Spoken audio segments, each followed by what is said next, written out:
सुप्रभात देवियों और सज्जनों, मैं कर्नल सोफिया कुरैशी और मेरे साथ विंग कमांडर व्योमिका सिंह आज आपको 6 से 7 मई 2025 की रात 1:05 से 1:30 बजे के बीच भारतीय सशस्त्र बलों द्वारा अंजाम दिए गए ऑपरेशन सिंदूर के बारे में जानकारी देंगे। ऑपरेशन सिंदूर 22 अप्रैल को पहलगाम में हुए विभत्स आतंकवादी हमले के शिकार मासूम नागरिकों व उनके परिवारों को न्याय देने के लिए लॉन्च किया गया था।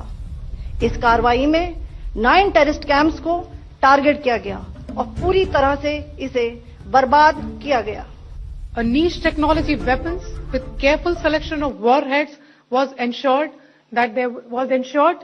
so that there will be no collateral damage. The point of impact in each of the target was a specific building or a group of buildings. All the targets were neutralized with clinical efficiency, and the results reiterate the professionalism of the Indian Armed Forces in the planning and execution of their operations. No military establishments were targeted. India has demonstrated considerable restraint in its response. However, it must be said that the Indian Armed Forces are fully prepared to respond to Pakistani misadventures, if any, that will escalate the situation. Briefing में शामिल होने के लिए आप सभी का धन्यवाद।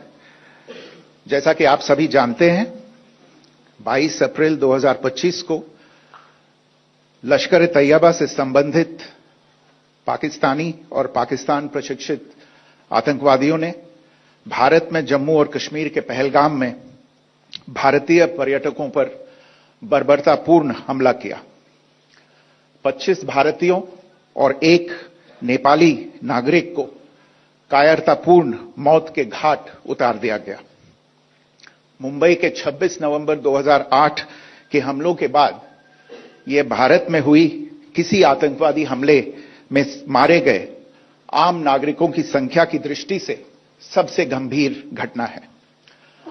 पहलगाम का हमला अत्यधिक बर्बरतापूर्ण था, जिसमें वहां मौजूद लोगों को करीब से और उनके परिवारों के सामने सिर पर गोली मारी गई। हत्या के इस तरीके से परिवार के सदस्यों को जानबूझकर आघात पहुंचाया गया।